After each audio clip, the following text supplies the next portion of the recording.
Mr. President, ladies and gentlemen, it's a pleasure to attend this Development Cooperation Forum and join the exchanges on the important topic of international development cooperation. Since its inception, the DCF has served in the spirit of inclusiveness and common development as a forum for discussing key issues in international development cooperation, receiving widespread attention and recognition. Since the inaugural high-level DCF, China has always attached great importance to it and sent high-level delegations. China has always been active in the discussion of all DCF agenda items. Looking forward, China will continue to support DCF as the main channel in international development cooperation dialogue.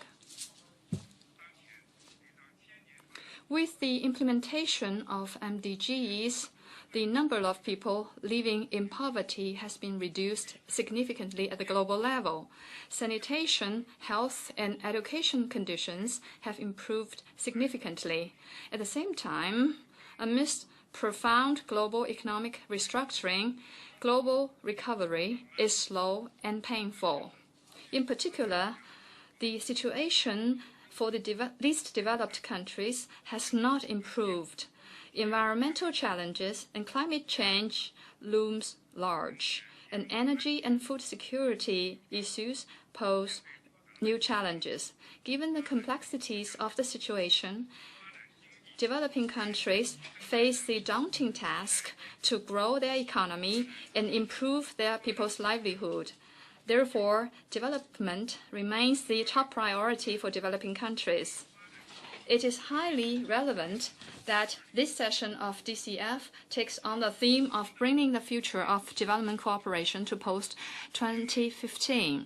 In recent years, South-South cooperation has played an increasingly important role in international development cooperation. Enriching it with more resources and innovation. As a useful complement to North-South cooperation, South-South cooperation and its practices and experiences have received increasing attention from the international community. Thanks to its unique advantages and the adherence to the principles of respecting sovereignty, non-political conditionality, non-interference in internal affairs, and equality and mutual benefit, South-South cooperation has created favorable conditions for discussing and implementing cooperation projects. Since 1950, while focusing on its own development, China has been committed to providing international assistance in the spirit of solidarity and contributed actively to the economic and social development of other developing countries. China's practice in this field enriched South-South cooperation, promoted our friendly relationship and win-win cooperation with other developing countries.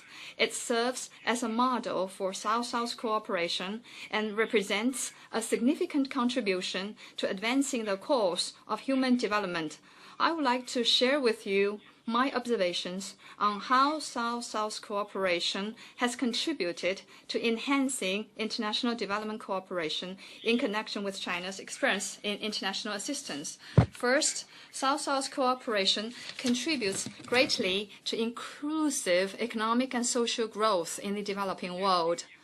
The key to inclusive economic and social growth is to promote economic growth in developing countries, improve people's livelihood, and lift more people out of poverty. Focusing on people's most urgent and real needs, South-South cooperation substantially enhances people's well-being, unleashes the potential of developing countries, and promotes balanced development of the global economy. In recent years, China's international assistance primarily focuses on helping other developing countries reduce poverty and improve livelihood, mainly in such areas as agriculture, health, education, water access through well construction, capacity building, and infrastructure. Moreover, China has stepped up its assistance in environmental protection and flora and fauna conservation to help other developing countries cope with challenges such as climate change. From 2010 to 2012, close to 50% of China's assistance funding went to livelihood-related sectors and over 61% to the LDCs and other low-income countries in support of their economic and social development. Second, South-South cooperation follows the principle of equality and mutual benefit and helps developing countries embark on the path of independent development. South-South cooperation respects the country's ownership of their development strategies and goals so that they can choose development models and paths specific to their national conditions.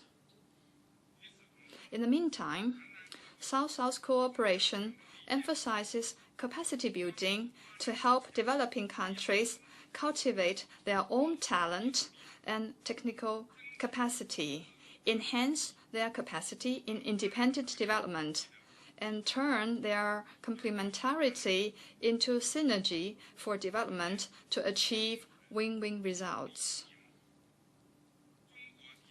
In providing foreign assistance, China never attaches any political conditionalities nor interferes in the domestic affairs of the recipient countries.